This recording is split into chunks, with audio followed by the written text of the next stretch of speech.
Brice Rhodes not only terrorized his community and victims, he terrorized the courtroom, the judge, the defendants, witnesses, you name it. Now, his path was a very rocky path to justice, but it did finally come. However, it was a next level you-know-what show on the way to it, and we're going to talk about it in today's video.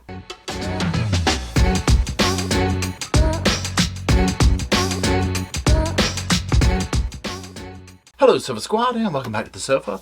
Sofa's back there with Mr. Roscoe, our mascot, on it. My name's Paul, and I'm sitting in front of it. Now, what we're going to be doing today is we're going to be talking about the Brice Rhodes trial. This wrapped up towards the end of 2023. And what we'll do with this is, number one, I'll go over an overview of the case so that everybody's on the same page. You have the dynamics and the context of what's going on, how we arrived at this video. And then we'll be examining different aspects of the trial, as well as specifically this defendant's behavior in and out of the courtroom. A lot of his behavior in the courtroom that was just next level. If you watch the Darrell Brooks trial, this was giving that same energy. Now, before we do jump into that, if you want to follow Roscoe and I outside the old YouTubes on the Instagram, well, it's on the screen there. Just give us a follow. We do Instagrammy things, I guess. I don't really know what that is, but it's down in the description as well. Now, let's go ahead and get into that overview. So Brice Rambo Rhodes was recently on trial for a few homicides, 3 homicides that took place back in 2016. Now he faces a slew of other charges related to his behavior in jail and court, you name it. Now some of these include threatening to harm others,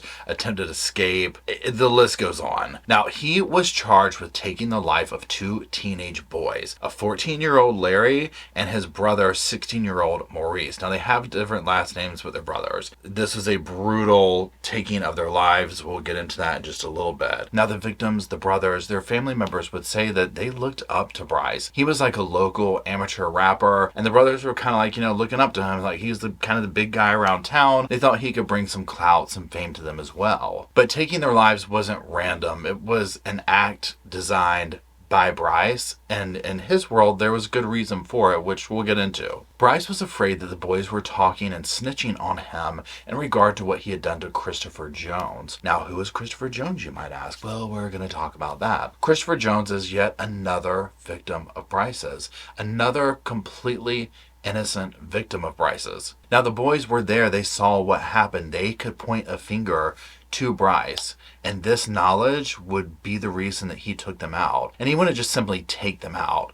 He would absolutely destroy their bodies. Eventually and sadly, their bodies would be found burned and dumped like garbage behind an abandoned house. So like I said, Brice was a local rapper, amateur rapper, lived with his mother, and we'll talk about that more when we get to the opening statements. But he did music videos, that type of thing, and in fact, we're going to go ahead and put up some clips of one of them. Now, he put the brothers in one of the music videos, so you can kind of start to paint the picture of how they might have really looked up to this dude, like, wow, it's big time. This guy can bring us fame and whatnot, or just looking up to somebody. So it makes the exploitation of them even that much more heartbreaking. Now you saw I turned the sound off on it so it doesn't flag the video and get taken down and whatnot. But yeah, that's Mr. Brice. So nice to meet him. Look, besides putting the boys in his video, stuff like that, he would buy them clothes and drive them around and do stuff like that. Now on May 4th, 2016, he was doing just that. The boys were in the car, they're driving around, and he spots somebody. And here's the thing. This is where everything goes wrong for everybody involved. Brice sees Christopher Jones. He thinks that Christopher Jones is somebody that has a hit out on them, and he's gonna take care of that right then and there. And he'll do just that. And as we'll hear in the opening statements, he rolls the window down, he yells something, and he takes the life by use of gun of Christopher Jones. Now, Christopher Jones would survive initially, but after getting to the hospital, he's pronounced deceased. Now, again, the boys are there, so you can only imagine what this did to them. I mean, at the end of the day, they're still teenagers, right? These are kids, right? And they're seeing this horrendous act take place. So they begin to fear Brice, obviously, right? And the whole vibe changes. And so Brice begins to get paranoid that they're talking to the police, this, that, and the other. And it just becomes obvious, at least to him, of they gotta go. So in a couple of weeks, Brice comes by the house, picks them up, and the boys are never seen again until they're found behind that abandoned house. And we'll get more into detail about what took place after that, but there was other arrests made in relation to this, and these people would also become witnesses later. Now, a couple of other teens would be arrested, like I said. One is a Mr. Carter, and another is a Mr. Taylor Jacory. And this is in connection to the investigation, and this is soon after Brice was arrested. Now, the other two teens would eventually say what went down and how the brothers' lives were taken one by one at an apartment one night, and how Brice made them participate. And like I said, we'll hear from them. In fact, their cases went through the system way more swiftly than Brice's did. Carter pled guilty in 2016 to facilitation to M charges and tampering with evidence. Now, he was ordered to remain at Kentucky Department of Juvenile Justice facility until he turned 18. Now, at that point, a judge could order him to serve the remainder of a recommended 10-year sentence or put him on probation for 5 years. In 2019, he was granted probation. Now, per his plea agreement, if he were to break the law while on probation, he would face a recommended 20-year sentence. However, on that note, in 2021, paperwork was filed to revoke his probation. Now, the state of Kentucky issued a bench warrant for his arrest. This is back in 2022, and he was in custody in Florida following a conviction and isn't set to be released until 2024. So, you know, it's not good for him, right? This is just in and out of trouble and that type thing. Now, let's go ahead and talk about Taylor. Taylor pled guilty back in 2018 to 3 counts of facilitation to M. Those are all Class D felonies. He was sentenced to 10 years. Now, as part of these plea agreements, they agreed to testify against Brice Rhodes. 10 years is an amazing deal, okay? Amazing for participating in what we'll learn that they did. Shocking. The crux of it is they have to testify, and that's not a cool thing to do in the world that they live in. Now, there was another person too, a Mr. Coleman, and he pled guilty in 2017 to those same charges and was also sentenced to 10 years as well. Okay, so with all that being said, that's the nuts and bolts of the case, so we're all on the same page. And this brings us to the current case, to the current trial, and specifically Brice's behavior. And that's going to be a focal point of this video that I want to hone in on. Now, before we get to some of that behavior, we've gone through the overview. Let's talk about the opening statements and what each side is saying took place. 2016, Brice Rhodes snuffed out the life of Christopher Jones, Larry Ordway, and Maurice Gordon. Now, the state will liken this case, the storyline, to almost like a play with multiple acts in it. And he's going to outline the characters, the victims, the villain in this first act that we're going to go over. The main players in this act are Maurice and Larry. Now, those are the brothers. They live together. They play basketball together. They enjoyed rapping. They're always hanging out together. Now, they were born 2 years and 1 day apart, so they almost had the same birthday. And sadly, the state will note that they also died on the same day. Now, the state's going to outline all the relationships between everybody, the victims, the perpetrators, the alleged perpetrators at this point, you know, before there was a verdict, and everybody involved in the case. Now, one person is Jacory Taylor, who will testify later, and the state will say, you know, he had a rough go at it. He lost his job at White Castle, was basically sofa surfing from place to place, and he was friends with the brothers. Now, then he's also going to go over Brice Rhodes, aka Rambo, who was 25 at the time of the crime. So keep in mind, Brice is 25, and these other kids are literal kids. They're teenagers at the time of this crime. Brice is hanging out with like teenage boys and doing this stuff, right? Now, another thing that's going to come up is the dynamics between the mother of the victims and Brice. They had a relationship at one point, and it will come up over and over throughout this trial and whatnot, especially in the comment section, of the dynamic that she's letting her teenage sons hang out with this dude in the first place. Now, this is not meant to victim shame. At this point, it is what it is. Whether decisions are right, wrong, or indifferent, the tragedy has taken place, right? But it will be brought up. And also, in a moment when we hear from the defense is going to bring up some issues that the mother has with substance abuse and whatnot, trying to essentially discredit her testimony, her pointing the finger at Brice during this whole ordeal. Now, also, he's going to go over Antoine Carter, who goes by Buddha. Now, the state will also outline and go deeper into detail about the whole plan that originated. And this is in regards to that first victim, Christopher Jones, and how, you know, Brice was like, look, I know somebody, they've got a hit on them, I know who's going to pay out. And this idea is born to basically go out and headhunt and find this dude and get paid. They were going to kill that person and collect on him. And Brice Rhodes was aware of this hit and knew who would pay on it. and knew who the target was. So on May 4th, 2016, this tragic evening begins. Now, Maurice is driving. He's in the front seat, obviously. His brother Larry's in the passenger seat, and Jacory and Brice are in the back seat. Now, following behind them in a different truck is Antoine. All this will make a little bit more sense later as to the position of people and whatnot. So it's nighttime. They're driving around. They're searching for this guy. Well, they approach 41st Street, and a man walks on the street. He has long braids, and apparently this resembles the man who had hit on him. And Brice rolls down his window and yells at the dude, and we're using some explicitives, but he basically did get out of the road, and then he fires on the man. The man on the pavement there is Christopher Jones. He had nothing to do with any hit or street business. He was just in the wrong place in the wrong time. So when EMS showed up to the scene, Mr. Jones is not responsive, and by the time he had made it to the hospital, he was officially pronounced dead. That's the end of what, if this were a play, if this wasn't so serious, we'd call the first act. And sadly, Brice's crimes don't begin and end with this innocent bystander, Mr. Jones. In fact, you could almost look at it like Brice was just getting warmed up. So Brice will eventually overhear this phone call taking place between Maurice and Jacory. And essentially what he learns from this is that, the brothers are talking, right? They're talking with family. The family knows about this. So the word is getting out. And in Brice's world, he can't have that. And as soon as Mr. Rhodes knew that the boys were talking, even just to their family, he knew that they had to do something about these boys.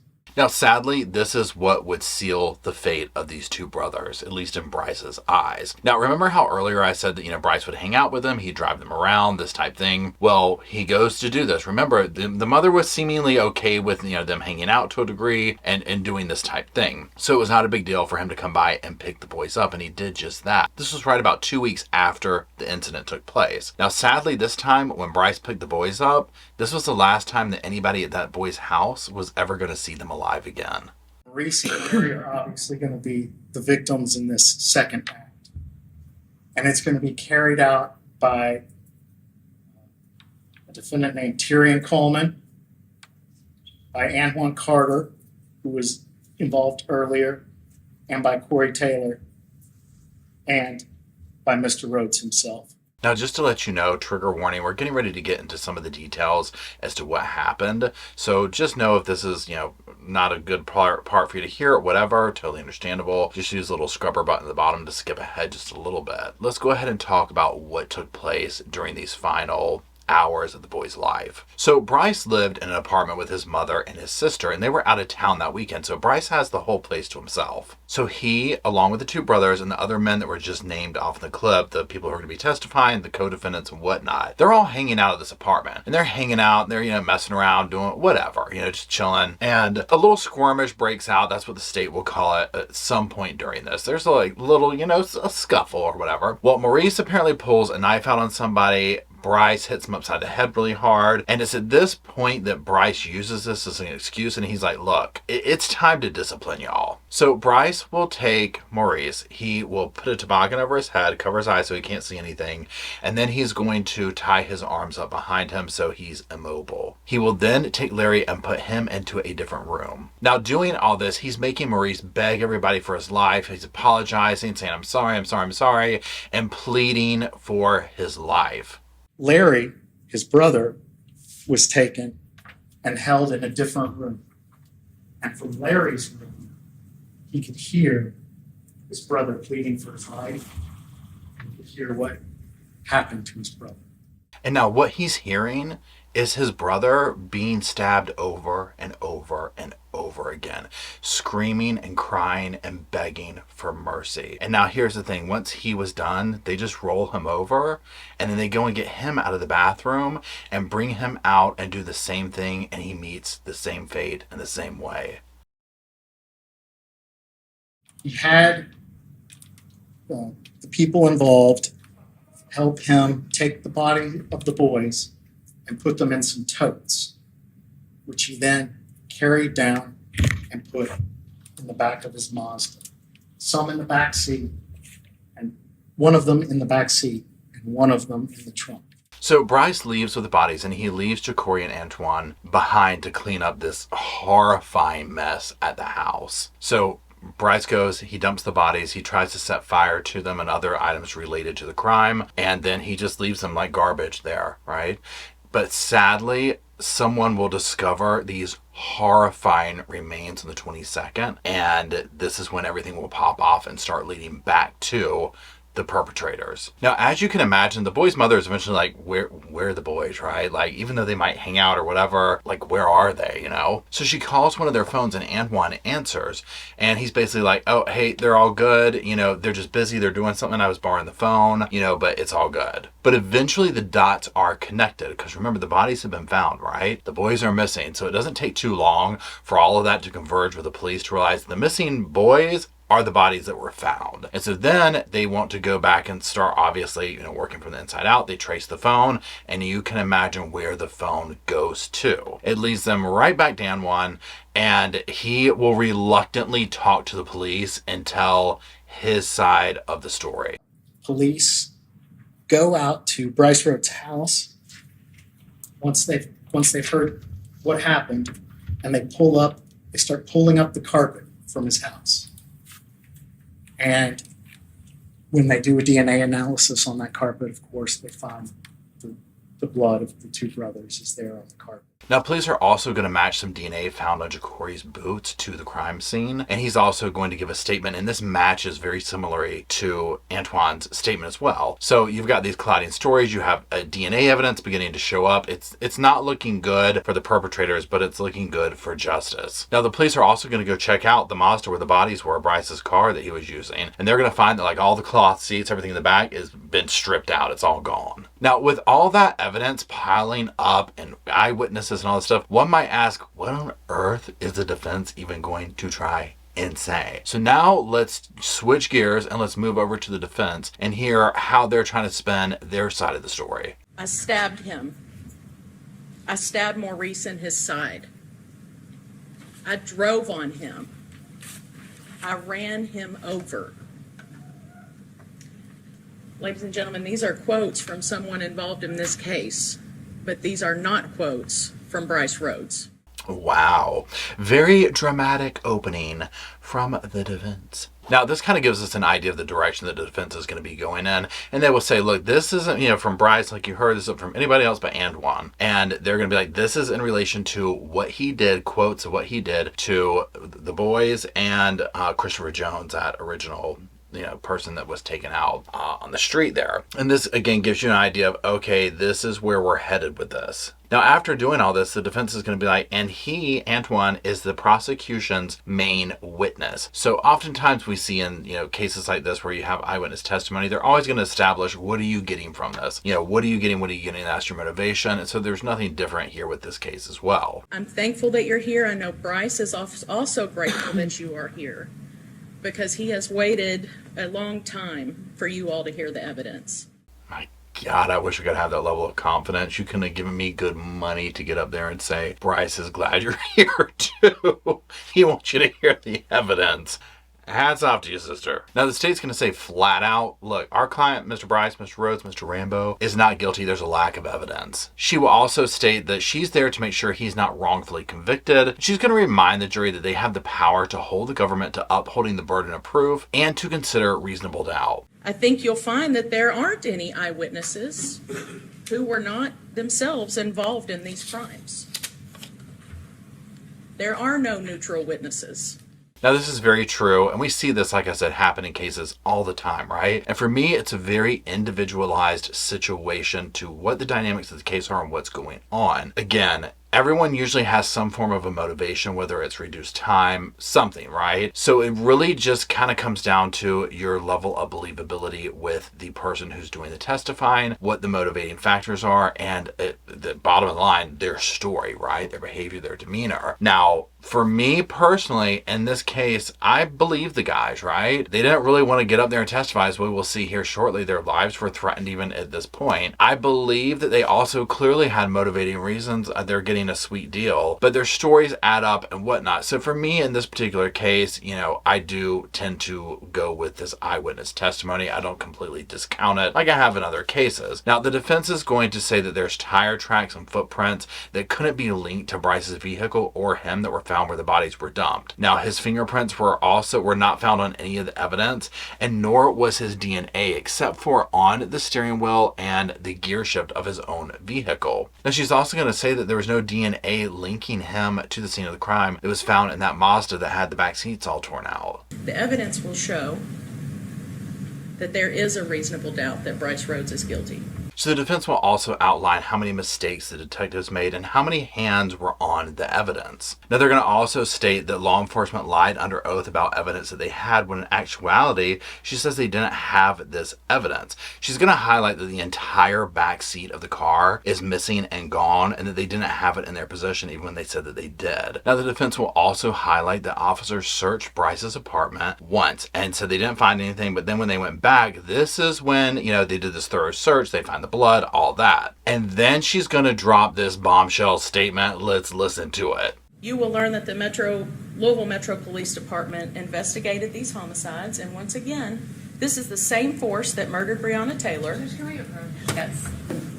Did you hear how fast they were like, Judge, can we approach? It was like they were waiting for her to say that, right? So they will go up there. They will have a sidebar for a while over this. I mean, I'm honestly surprised the defense dropped that bombshell statement like that in the openings, but whoa. Now, eventually the judge will make this statement to the courtroom and to the jury. Let's hear what she had to say. Ladies and gentlemen, at this point in the case, there has not been any evidence presented that links any information in this case to the case of Breonna Taylor.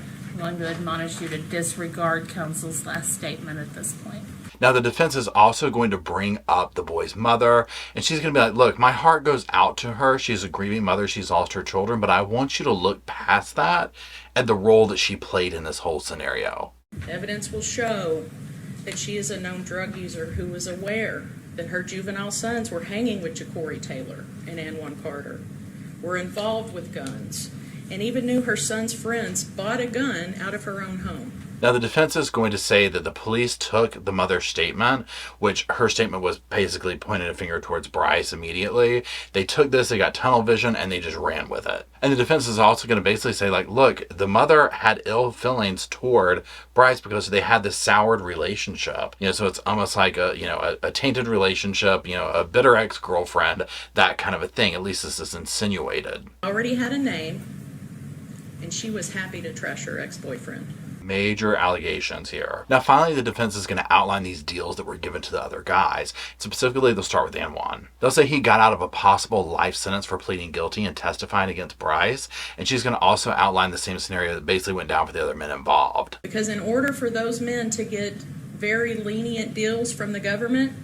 they agreed to testify against Brice. Now, she's going to, of course, sit here and say their testimony is not believable, it's not reliable, it's motivated by this, and she'll highlight that Anwan's already back in prison or jail down in Florida on gun charges. So it's like, this is just a recurring thing. You can't trust anything he says is where she's going with this. And ultimately, she's going to cast doubt on what the eyewitnesses even had to say that evening. She's going to essentially be like, look, you know what? They're testifying that they saw a shooting, but all they saw was an arm out of the car. They're in the back seat. It's dark time. They can't see. And she'll round this out by basically saying all the logistics, all the testimony, all this type of stuff, it circles back to Ja'Cory, the evidence and everything. So she's kind of thrown different people out there under the bus throughout, which is what the defense does, right? It's her job, I get it. But again, with some of the evidence that's outlined, it's a very steep hill to climb, and no matter how many times you point the finger at other people involved, it seems to always keep coming back to Brice being at the center of it. So hearing evidence of this, hearing opening statements, hearing the overview of this, you can already get a picture of this is one of those next level cases, okay? But now that next level horrificness, horror, tragedy, all that, it doesn't end there or begin there. His behavior is crazy from start to finish, from the beginning of this case with his actions to the courtroom against victims, you name it. Now, he's caught more charges from escape attempts, assaulting officers, threatening inmates, a judge, witnesses, you name it. He put Daryl Brooks to shame in many aspects of his behavior. And what I want to do before we get into some of that testimony and whatnot that would be his downfall is I want to look at some clips over the years leading up to this that took place with his behavior in the courtroom, so you can get an idea of how he talks to a judge, to his lawyers, to the victim's mother behind him in the courtroom. So let's take a moment, look at a few clips. Now this first clip, what I'm going to do is there's going to be a silent part to it that I'm just going to kind of talk over, and then we'll hear directly from the mother explaining her behavior and his behavior that we're about to witness. Now this is in a courtroom. He has turned around and laughed at the mother apparently, and this is her reaction to it. Okay, now here she's going off. She's like, let me at him, let me at him. You're gonna see this in a minute on the bottom of the screen. That's her mother trying to restrain her, and there he is right there. You can see him smiling as he turns. Look, lock me up, lock me up, lock me up. Why won't you let me get him? He's sick. I mean, she's right there, 100%. So see, that's her, the mother, pointing. And again, this is her mother coming around there in the purple, kind of bluish shirt, trying to calm her down. And now let's go ahead and listen directly to the mother speak about this. Let's hear what she has to say. Ain't nobody gonna sit in court and hold their composure and have a demon turn around and laugh about them killing their kids. Now, here's one of the things that I always think about in these cases that we watch, the trials that we watch, where the defendant is this off the chain. There's a few that come to mind, Daryl Brooks especially being one of them, where he was just so vile to the victims and to the courtroom and everybody. I cannot imagine what it would be like to have a family member or myself victimized by somebody, and that person be in the courtroom and mocking me and laughing at me and making fun of me and showing zero remorse and regard for any kind of human life, including their own, right? I completely get why she would want to go off, okay? 100%. You know, it would take all you could to restrain yourself. I mean, this kind of candidates, these kind of defendants are just, they blow my mind. Now, that being said, let's watch another clip. Now, this one, the context for this one is we're going to be watching him in court turning around, kind of mocking the same woman, his mother, the victim's mother. Now remember, he had a relationship with her at one point that went sour. So that's present, that vibe is there. So just keep that in mind. Can we do a fair trial in Jefferson County? But then another part of it is, if we have a concern, what's the alternative? Because then if we might get into a situation under the law where I'm supposed to weigh the pros and the cons. Ma'am, Stop it. Look at me. ma'am, He keeps turning. He keeps turning. ma'am, I told you once before, let me please help you understand. I mean, y'all, well, first of all, when he turned around and did that, and I saw who he was doing it to, the original kiss thing, and then when he did this thing, sorry, Roscoe doesn't want me to do it. When he did that thing, that to me, that whole thing right there was coded information, like something that she would get, the blowing the kiss to her, because again, remember, I'll say it again, they had some kind of relationship. This guy is so demented and sick. He took the lives of her children. He's laughing about it. He is gloating in that and letting her know, I took everything from you. Probably broke her heart, put her through you know what when they were together, and then did this to her boys. I mean, come on, right? Now, here's the thing. The judge is gonna, the judge has a courtroom to maintain, and he will tell the mother, look, number one, he's doing it because he knows it irritates you and gets a reaction out of you. And the judge is like, I 100% get why this upsets you, okay? No one's denying that. But he's like, if you can't control yourself, you can't be in my courtroom. I'm sorry. Much as I might agree that it's awful what he's doing, if you can't control yourself, you can't be in our courtroom. Now, so we've seen his behavior and whatnot. Let's see how ballsy he is when the judge starts talking to him, and watch how he talks to the judge. And keep this in mind, this is somebody, look at the charges he's up against, okay? Literally zero chill in regard to, maybe I should be on my best behavior. I've done some really horrible things. Maybe there's a chance I could see the light of day again, so maybe I should act a certain way. Oh no, not with Brice. All right, Mr. Rhodes, you're smiling. I don't know why you're smiling. Because I can. Well, Because I can. It's not a crime to smell. it's not a crime to Continue smile, what you were saying. but it doesn't help you, all right, to irritate people. All right. And you have a lot at stake in this case. It's not a crime to smell, is it? I didn't say you were committing. Okay then. I'm saying you're not Continue what you were helping saying. yourself. Continue what you were saying. I'm I'm allowed done. to smell. I mean, y'all, Let me tell you what, that smart mouth of his right there, very curious to see how that goes over in prison. Very curious to see how that goes over in prison. It's not a crime to smile. It's not a crime to smile. I mean, seriously? And it's like, no, it's not. But the judge is like, dude, you're looking at some really bad charges and you're going to we're going to die on this hill today? Seriously? The judge is very patient, right? Very patient. Now, and I'm curious about this too. So, you know how in prison cases, stuff like this, when there's crimes against children and whatnot, how that does not fare well for the defendant and on the yard and whatnot. Jail, prison, whatever. Mostly male defendants. So my question is this, in the hierarchy and the jailhouse justice system, these were teenagers. Is this looked upon as the same thing?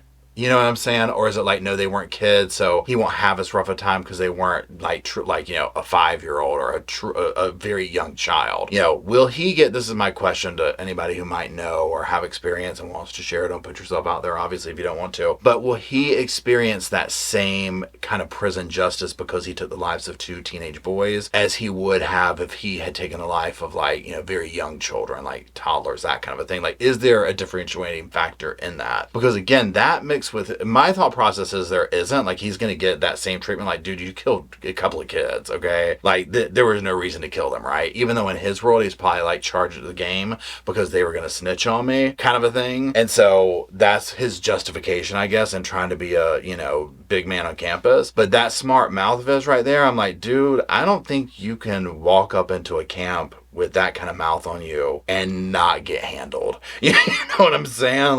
I just don't see it ending well for him. And honestly, I'm here for it. Now, this behavior, it doesn't limit itself to, the ex-girlfriend or the courtroom or anything like that. Let's watch a news clip about charges he caught about what he's doing to officers while being incarcerated. Brice Rhodes answering to terroristic threatening and wanton endangerment charges this morning in court in Louisville.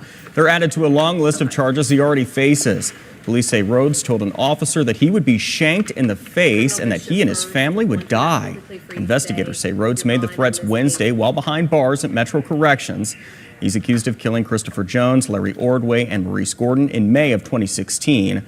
A trial for Rhodes is set for July. I mean, my God. It's if there's a charge to be caught, he caught it. He was like, I want to take them all. Now, my thought process also is clearly this is a person that first and foremost has no regard for their own life, no respect for themselves. So, of course, they're not going to have any for anybody else, but also just nothing to lose and nothing to live for. I mean, with his behavior and just acting all out like this, I'm just he has to know he's going away for a long time. And maybe he's trying to get death penalty and just end it all. I don't know. But I'm not sure what he thinks he's proving. Because to me, he just looks like an idiot, right? It's dude, come on. You're a monster. We get it.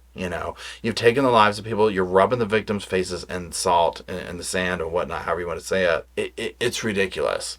However, it continues to go. Let's look at another clip. And this time, I don't know what I would have done if I was his lawyer sitting next to him. But we're going to watch this clip about his accusations to the judge. And also look at the faces on the attorneys and people sitting next to him when the judge claps back. Even though you show favoritism to the Commonwealth, you denied every motion I've ever filed in this courtroom. I'm still it's my right to file a pro se motion, and it's my right to speak what I need to speak on. Well, I don't know if y'all got some type of sexual relationship going on or which I got going on, but I'm definitely going to speak my mind. Detective Detelli and I have no sexual relationship. Now I'm talking about you and a prosecutor over here, sir. All right. You denied all my motions. Every motion I filed, you didn't deny it. I'm pretty sure I've denied the vast Every majority motion I of pro filed? se motions that have ever been Are you some filed. type of racist? Nobody could gather himself after the judge was saying him and that detective dude didn't have a relationship in that way. His attorney next to him has to be like, oh my God, I'm going to do another career when I'm done with this, right? He's throwing everything against the wall here. You've got a relationship with her. You're racist against me. I found all these. This is, remember Daryl Brooks, right? I was like, oh my God, if he learns the word jurisdiction, we are done. Okay. Well, already with the pro se this and pro se that, I was like, oh my gosh, here we go. But this is a taste, a sampling of the behavior. So I wanted to just paint this out because some of the things we're going to be watching come coming up is him threatening witnesses and things of this nature. And as well as when we get to the penalty phase, the sentencing phase, is just, little smiling through it, laughing. So this is the personality we're dealing with. Now, let's go ahead and move on to the next segment, the next part in this trial. So with that behavior on the table, let's go ahead and talk about some of that hard evidence, and specifically one of the witnesses that got up there to speak to some of the blood evidence that they found at the crime scene. So the crime scene investigator will get up there and she's going to talk about doing that blue star spray at the condo where the crime took place and how it lit up showing blood, but that the camera used to photograph this wouldn't work, so they had to actually rip all the carpet up, take it with them. And she'll also talk about pulling items out of the garbage at the complex. These things were like bloody burnt comforters, and these would lead them back to the crime scene and the victims. Now keep that in mind because we'll revisit some of that information later on, because remember, this is a case that deals a lot with eyewitness, hard evidence, this type thing. And speaking of eyewitnesses, let's go ahead and start talking about some of that testimony. Now, we've heard their names throughout, we've heard this thrown around and whatnot, but let's go ahead and actually hear from them and what they had to say. Now, first, we're going to be looking at Anwan Carter. He's 22 at the time of this trial, but was a teen during the acts of the crime. Now, you'll see him, he appears very uncomfortable on the stand. He's told to speak up numerous times, and they will first talk about how he knew everyone involved in the crime. Here, how do you know Chikori? It's my cousin. And were you all very close? Yes. What sorts of things would you do with Chikori when you were here? So we used to hang out. We used to go find different females to hang out with. Now, he'll talk about Chikori being homeless and how he kind of like sofa surfed and did that type of thing just to stay afloat, to keep a roof over his head. Now, after they discuss with him how he knew the other, alleged perpetrators, the victims of the crime, all that type of stuff, they'll then focus in on the discussion of how this initial idea was born. Like, where did the nucleus of these events come from? And let's take a moment to hear those words directly from him. And I must lay down a little bit. Who's we? Me, Corey, him, Maurice, and Larry. Okay. And what happened? I was smoking. He said that somebody got some money in their head and we just need a gun. That's what Brice said. We need a gun. And now you can tell how much he does not want to be there doing this and talking, right? And keep in mind, Brice has threatened these dudes, said stuff to them. Who knows what he's able to pull from, inside jail to get people to do stuff. It is not cool for them to be up there doing what they're doing, and they're very aware of that. And he also just seems very shy, very intimidated. You heard he wouldn't even say Brice's name. When he was like, him, he doesn't even want to say anything like that. Now, he'll go on to say that he really didn't think it was that serious. Almost like it was just, big man talk, puffing your chest out, let's see who can be the baddest type thing, until it actually started happening. Now remember, these are like 14, 15-year-olds at the time, okay? That's what's so jarring about it.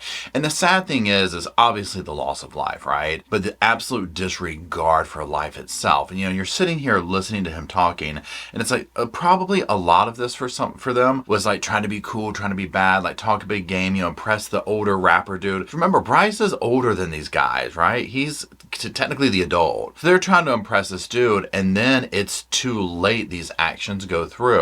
And it's, oh my God, we took somebody's life. I mean, this is, everything is done with. And how did you all know where to go? I was just following behind. Okay. So you're following a car. What's the car that you're following? It's a light blue Mazda, I think. Okay. And who was in that car? Larry, Maurice, Brice, and Corey. And where was everybody seated in the car? Maurice was driving. Larry in the passenger seat. Brice in the behind Maurice, and Corey on the other side. Sorry to interrupt, but just keep this in mind. He's driving this car. It's nighttime. Just remember this as we keep going on, because this will be something that comes up with the defense and whatnot. Does the car in front of you stop? Yeah, stop at the end of the block. And what happens? I heard somebody say, "You got the street, bitch." And I'm sorry, but we got to have you enunciate clearly so everybody can hear. What was it that happened? And I heard somebody say, "Get out the street, bitch," and the shot went off. Who was the somebody that said that? Brice. Could you see Brice at that time? I didn't see him, but I know where he was positioned at. Sorry, please repeat. I didn't see him, but I know where he was positioned at. Now, this is the part I was just talking about. The defense will try and tear this apart, saying that, okay, he didn't see him actually do it. It's dark, this, that, and the other. But he's saying, I knew he was seated at. I heard him yell these words. And also, side note, again, look at how nervous he gets when it comes to directing testimony directly to Brice, talking about what Brice did. I mean, this dude is beside himself. And you heard or saw the gun go off? Saw it. Was it inside of the car or outside of the car? It's like his arm was dangling out the car. And who was he shooting at? Somebody in the street. And again, just reiterating, this is what I'm talking about, where this moment in a case, and we see this so often, is dissected and torn apart. Where was his arm? It was dangling. Did you see this? The guy, I saw the gun go out, but did you see? You know, it's almost like, did you see his finger on the trigger and pull it? If you can't say yes, then it didn't happen, you know, kind of a thing. Because I get that's what the defense wants to do. That's their job, right? But in certain situations like this, you know, you can put two and two together and kind of piece together what took place. What did you end up doing with your... Did you do anything with your truck that night? We burned it. And why did you burn it? He said in case it was on like camera or something. And who's he? Right. And so how did you burn the truck? We put gas in it. Then on fire. The pre-planning and the cover-up becomes painfully obvious in this case, right? So much went into it. Now, he will recount that phone call between the boys and their mom and hearing it and it being obvious that they're discussing this crime with their family. Tell me what was going on that night. We was all smoking, drinking. And then you feel me? Larry and Maurice got into an argument. Not Larry and Maurice, but Larry and Corey got into an argument. Was it common for people to get into arguments when you all were hanging out? Yeah. And what happened with this argument? Maurice grabbed a knife. Now, Anwan will go on to describe this evening that the boys lost their life. And he will say, you know, that Brice took this knife from him and was basically like, look, we have to discipline you. We're going to violate you, this type thing. And this is where it begins to get very rough. And we took a vote. Both who? Larry and Maurice. They're in the bathroom. And where are you guys? In the living room. And what happens in the living room? We took a vote. What's this vote on? If they should die or not. If they should die or not? Who's calling the vote? Brice. What was your vote? I'm the one that said no. Everybody else said yeah. And did your vote win? Did your vote win? It's so absolutely sad to see how their life was determined to come to an end in this. Now, Anwan will go on, he'll describe how the brothers were taken out, each one of them. And the state will ask him, you know, what were you thinking? You know, could you go back? What would happen if you did? And he will say he had no place to go. He said he had to be, you know, completely honest. He was afraid that he would meet the same fate as the others if he tried to intervene or say anything. Do you have any idea the time? I don't know. Was there a lot of blood? Yeah. Where was the blood going? In the carpet. Carpet and sheets. Were the sheets set out to catch the blood? Yeah. Sheets was really there to move them. Now remember back to that evidence we talked about earlier, the sheets, the comforters, the garbage, the burned up stuff, all that. Here is the eyewitness corroborating this. This is what we did, this is this, and then you have the woman on the stand, and here is the evidence. Here is the carpet. So this is an interesting trial from a legal standpoint in that. Now again, I ain't no lawyer or nothing, but just from the sofa, where it's very, you can just literally be like, A goes to B, goes to C, back to A, kind of a thing, right? It's very clean cut in my opinion. So there's that. Now he'll go on to describe the same thing being done to Larry, him being, you know, taken out of the bathroom blindfolded, losing his life in a very horrific manner. Now, he'll then go on to say how they loaded the bodies up. He stayed behind to clean the crime scene up. And then they went to various dumpsters, dropped off evidence, and he'll describe taking the back seats out of the car as well. This was major. So all of this evidence of his is going to coincide with the evidence presented. Now, there were other men to testify against Brice, and there were also evidence to show that he tried to influence them via letters. Let's take a moment and listen to Jesse Weber from Law and Crime on Sidebar talking about this aspect of the case of the trial. He also allegedly sent handwritten notes to Mr. Taylor, his co-defendant, when he was housed in the same correctional facility as him. They aren't signed by Rhodes, but prosecutors suggest that these writings show Rhodes trying to influence Taylor's testimony. Now, Taylor admitted his involvement and reportedly told police that Rhodes killed Maurice and Larry because they were witnesses to the Jones killing. But back to those documents, written across the top of a police statement transcript, as well as a letter that were sent to Taylor, it says, quote, "Rats get exposed." Taylor said that Rhodes slipped him the letter that says, quote, "Show me you my expletive and you not no rat." The letter goes on to say, quote, "Between us, you know what you said. I got the paperwork. So look, here's where expletive gets real." Then the author, again, allegedly Rhodes, instructs Taylor on what to say to renounce his confession. Rhodes also allegedly wrote Taylor, quote, "Take no pleas. They are going to offer you something to testify on me. I know what they on. Remember, they don't have anything on you. Stay focused. Love you." That's pretty big development in the case. Okay, now, like I said earlier, about it being, against the code or whatever you want to call it, about snitching and talking, all this kind of stuff. Now, here's the thing. Brice is obviously using this as leverage to try and intimidate the witness and whatnot. Now, it works because, they don't want, one of them had to be told, like, you have to get up here and testify. Like, he was trying to get up there and not say anything. The sad thing is that Brice is willing to completely throw his life away and many others' lives. He doesn't care, right? And so these guys are in there with him. Now, yes, granted, I know that these dudes they have been in trouble. They've been in trouble since. I get that, okay? But nonetheless, Brice is still willing to just put them out there, because I would have to ask the question, would he do the same for them? You know what I'm saying? Like, I don't think he would, and even in the matter of, like, if it was in the streets looking out for them or something like that, you see how quickly he turned on two teenagers, trying to be cool. I mean, the whole thing is just, it's ridiculous. So that's what's going on. So of course, when these dudes are getting up here, they're not going to want to testify. Now, the other thing too is, my thought process is this: if you're going to be housed in the same jail, in the same prison, all this kind of stuff, and your co-defendant's like, I'm going to let everybody know you're a rat, you're going to be doing hard time, okay? Very hard time. So they're going to want to be reluctant in all this. So, I mean, I can only imagine that it's still not going to go over well for them, though, once they are incarcerated, where they end up going. Whether it's, I know one of them's like in Florida now. So there's just all this drama with it. So, on the one side where it's like, okay, the world they're living in, I can appreciate where it's like, okay, it's not cool to do what you did. But for justice's sake, they did the right thing and got up there and were like, look, this is what happened, right? Because again, Brice would throw them under the bus as fast as he possibly could to save himself. So now let's listen to the other guy up on the witness stand. Let's look at his body language, and let's talk about the moment that altercation happened and what was going on. Hit Maurice. And who is the one doing the hitting? He hit Maurice because he picked up a knife on me. But I'm sorry, just to be clear, who hit Maurice? Brice. Okay. Was the female still present at this point?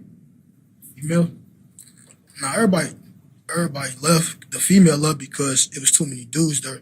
As I recall, like, it was too many dudes at that point, so she left, and the other two people stayed, and Butter was there, and Maurice and Larry was there. But after that, he kind of like, he didn't really go at me with the knife. He did, but he didn't. It was aggressive, so he hit him. Brice hit Maurice and made him put the knife. He grabbed the knife from him, and that's when he insisted on doing what he did. Just looking at his body language, and this is how this was, right? I feel like he is so absolutely petrified of Brice. You saw him up there, scared to death, and probably scared to death what Brice can have done to him or his family or stuff like that. You just never know. Now, on that note, let's take a moment and hear from the man himself, Mr. Rambo Rapper. Let's see what he has to say during a police interview. And we don't know, we heard that you might know where they might be, or Sorry, just to backtrack a little. Was there a little introductory part where you all chit-chatted before we get to this part? Anyone you've seen with them or talked to them, any way, shape, or form, anything you can help us to find them, we would appreciate it. Who are they? Oh, I'm sorry. I'm sorry, man. Brice And who else? and Larry. Ah, I know them. Yeah. Have you seen them lately? No, I haven't seen them about a week. You haven't seen them in a week? Yeah. Look at how smooth he was when they were talking, and he was like, who's they? Who are we talking about? They were like, probably at that point, like, oh, this guy's good. You know, they were waiting for him to say the kids' names, and he didn't even fall for that, right? And they're like, when did you see him last time? Like, maybe a week ago? Like, yeah, I know of them. Like, maybe a week ago. Watch as we watch these clips, how absolutely chill he is, knowing that he has those images in his mind of what he did. Like cool, we play basketball. I'm cool with a lot of people. Man, where do you think they may go? Where would you think that they could possibly? Do you know any friends? To be honest, outside of that, I mean, you know, everybody's cool, but I don't know. It's like everybody's cool with a lot of people. It's like damn near 50 to 100 people. Everybody's cool. Like people hang with different. One day, me and you might hang and play basketball. Next day, I might not see you for a week, and you know, like I don't know. Well, let me ask you this: how tight were you with? Did you hang out with them on a regular basis? That was cool. Yeah, we hung at different times. You know, different times. All right. Did went to the park, play basketball. You know, might go out to eat or something. That was cool. Again, it just haunts me to listen to him talking about that, knowing that he is at the center of why those boys are no longer there, and him just recounting, like, yeah, it was cool. Yeah, we hung out. This is how we hung out, like this and like that. And it's just literally, it's like his blood pressure probably never even raises during this. Like, he's that comfortable lying and in this scenario. Come to the board group? Like, yeah, different people. Because how old are you? I'm 25. Does Joe drive a car? No, I just hear him always be like, oh, I'm with Joe or this or that. I never really ask questions. Like, people don't really get people's business. That's like you fucking with a girl. Oh, what she look like? Not really why. You know, who you with? You know? No, I don't really ask questions. I got you. Have you ever seen, do you know Joe at all? Nah. Not tight with him at all? No, I don't really know who he is. I just hear about him with different people and, you know. Again, so easily lies and makes up these stories and whatnot. You know, just like what a guarded life he must live to have to be able to just create this facade or whatever. Now, he will go on and talk about the boy's mother. He'll talk about how he hung out with her, he'd been to the house, but then he'll also start sliding in about how she's on drugs and alcohols and how the boys were always out on their own. He is very good at just dropping these little nuggets along. Now, he has no idea that the cops know all they know at this point, right? Which makes it even creepier and cringier. Actually, TJ, he texted my phone today. Their uncle. Yeah. Talking about, he's like, somebody that they're dead or something like that. And I'm like, I text him, I'm like, are you joking? You know what I'm saying? He never texted me back. No, actually, he's like, I'm like, are you joking? Like, then I called him, he didn't answer. But I'm thinking, like, I don't know, did they run away or like, what happened? I'm trying to call him, figure out what's going on. Now, he would say that, he tried to get up with them, but he never heard back from them. He would say that they were in a gang, but he didn't know which one. And he would basically make them out to be like, these kids were just in a lot of drama. And I just, they talked a lot, they yapped a lot, they were in a lot of drama, so I was trying to keep them at a little bit of a distance, but yeah, we also kind of knew each other. It's a very odd dynamic that he describes, but again, we also know that he's totally lying. Okay. I grew up on down the market. Down the market? Yeah. Is that your car? 17. What's that? Is that your car? No, that's actually my friend's car. He just lets me get it whenever he's like going to work or he's going different places and stuff. He lets me get it. I didn't know, man. I was just asking. Is it a rental? I believe so. Can't roll my damn eyes hard enough. No, it's my friend's car.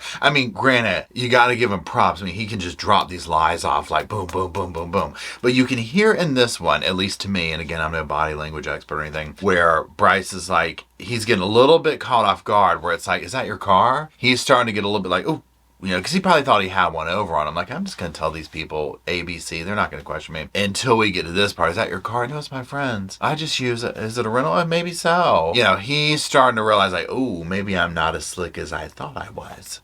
Now, they're going to continue asking him about the usage of the car, and he says, yeah, maybe I use it here and there, but he's smart. He covers his tracks very well. Now, when asked if he has questions for them, he says he's there to answer their questions and ask where they ran away to.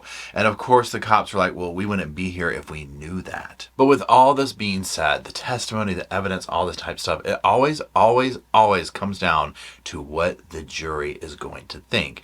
And obviously, before the jury goes off to deliberations, each side, the state, the defense, has one last chance to really try and sell their side of the story. So the state's going to walk the jury through the chain of events that night and tie it back in an emotionally impactful way that it was Brice who did this and forced others to participate. Now the state's going to also go over the evidence again, as well as eyewitness testimony, tying him there, which has been a huge part of this case. One thing of interest is also that the state brings up that there is no actual proof of anyone having a price on their heads in this case.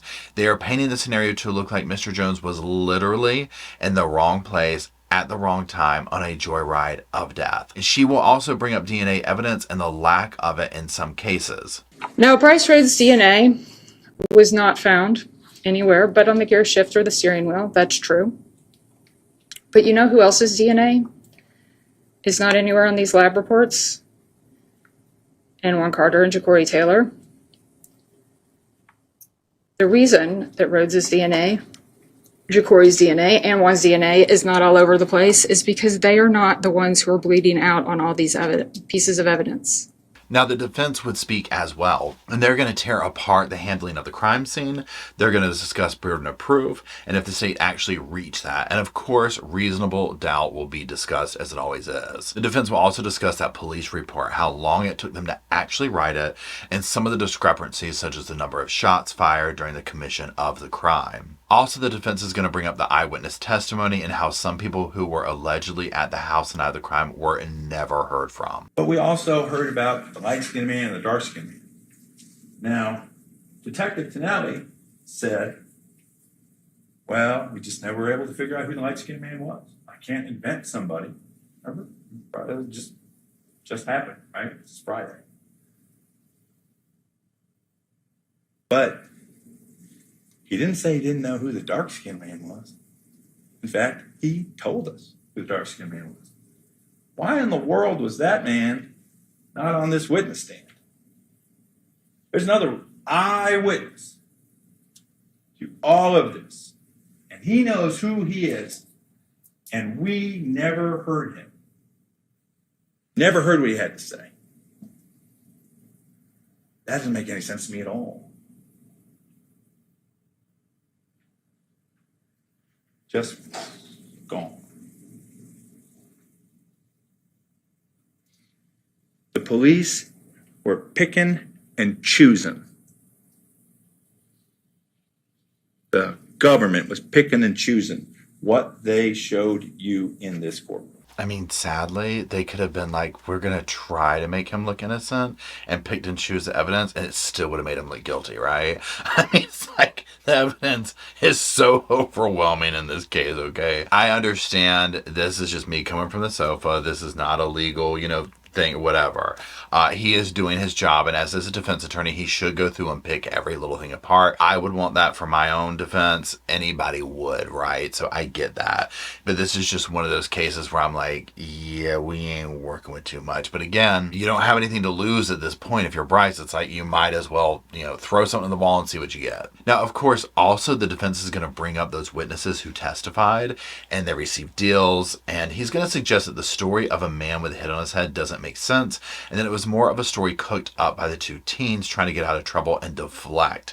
And of course, he's going to bring up that co-defendant who refused to answer questions until being threatened in court, like with legal action that he has to do this. However, all that being said, all that we've seen, the defense's strategy, the state's strategy, it wasn't enough for Brice to skate by this time. Brice would be found guilty by the jury in all of the charges that were against him, but especially in those M charges against each of these victims. And with the guilty verdicts also comes sentencing. Now, keep a couple of things in mind as we enter into the sentencing phase of this case. Brice has already had a history. He's already on probation. He's a convicted you-know-what offender in Indiana for confinement of someone under the age of 18. And in this case, the DP is off of the table because the judge found that he was intellectually disabled and suffers from a serious mental illness. But also during this phase, we would hear from those closest to Brice who were willing to speak for him,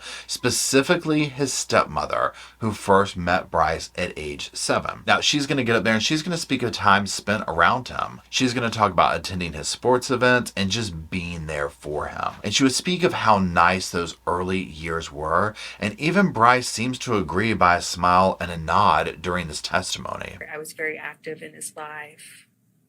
And what period of time that you spent with Brice would you say contained the best memories of Brice? Those early years. So, and when he was little, and so he would continue this smiling, stroking his beard, and listening to times past. And that was one thing that really settled with me during this, was seeing her up there speaking, talking about this. And, I guess for me, I was expecting to hear this absolutely tumultuous childhood where there's never a happy day, never nothing, no support, none of this and that. But it was really the opposite of that. Now, also one thing that goes to my mind watching him is I'm sitting here like, is he having any regret at this point? Is he capable of looking back to times past and being like, God, those were the good days. If only I hadn't done this or A, B, and C, things would be different. But now she would also speak in terms of some of that, the concerns about what appeared to be an intellectual disability that he showed signs of growing up,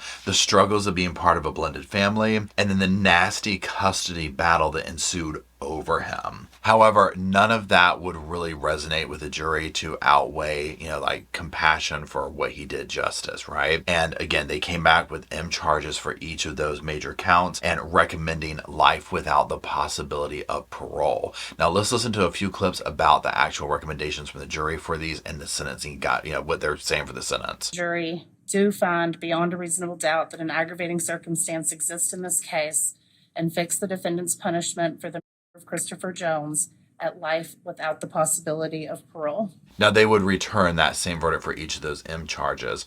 Now, for tampering with evidence, the jury said 5 years, and for abuse of a corpse, 1 year for each victim. And then the jury went even further. We, the jury, further recommend that the punishments fixed for the defendant as set forth above be served as follows. All sentences to be served consecutively, meaning one after the other. Whoa! That's called throwing the book at you, okay? That's called burying you underneath the jail, okay? Now, the judge has set a date of March 13th for the official, meeting, the sentencing, all that kind of stuff. Now, here's the thing. So I'm recording this. This is January 29th, 2024. So we haven't reached that yet. So that's where that's where we're hanging at this point. So that being said, some final thoughts on this absolutely grotesque case. The behavior of him from start to finish is so jarring. It's so upsetting. And I'm talking about the vast behavior, facilitating taking the lives of these people, the behavior in the courtroom, the behavior to the victim's family, the behavior to the victims, obviously, the judge, the law, everybody. Absolutely repulsive. And again, I go back to the dynamic of a grown man hanging out with teenagers. Now remember, he was seeing their mother. So there's that level going on there. Now I know I've seen a lot of people blaming her and this and that. And yes, I get everybody parents differently. Everybody makes different choices, right? So it's like, okay, why was this allowed to happen, right? These two teenage boys hanging out with this dude, okay? I get that part. However, at the end of the day, at this point, now the dust is settled and their lives have been lost, right? And so there's that, my God, it's a tragic loss at this point. Coulda, shoulda, woulda type thing. You know what I'm saying? She's going to have to live with that question over her head the rest of her life on her shoulders. Maybe it will be enough for her to finally, get her life together in that capacity. I don't know.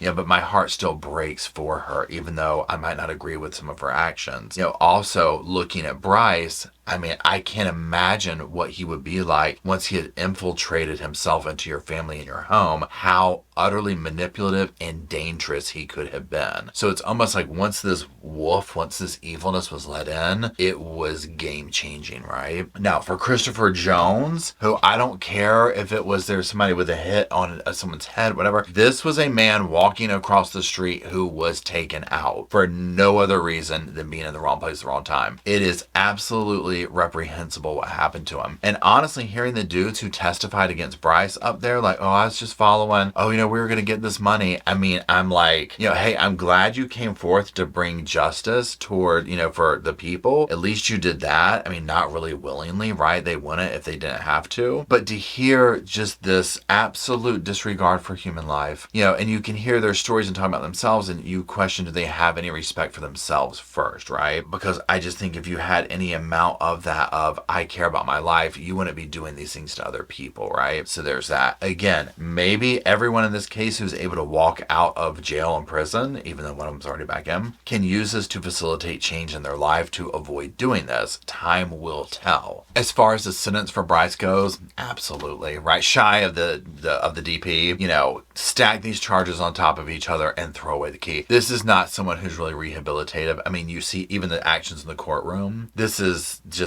pure evil on display. I understand he might have issues here, there, and the other, but someone who's willing to do this, to take the lives of two teenagers that you were this close with, I mean, are you kidding me? It's vile, right? So anyways, that is it. Another Daryl Brooks we have here, everybody. So we'll see what happens on March 13th. Anyways, let me know what you think down below. This is a huge video, so if you were here still watching, you are in it to win it, and I appreciate it. Absolutely. Thank you for hanging out with me for this amount of time. And, well, Robsco says thank you as well. He's going to go get him a little treat now. And he says, drop some sofas in the comment sections. When he's done sleeping there, he'll go down in the comment section. He'll be talking to you down there, and I might follow him too. And until he and I do show up down there, we'll see y'all soon.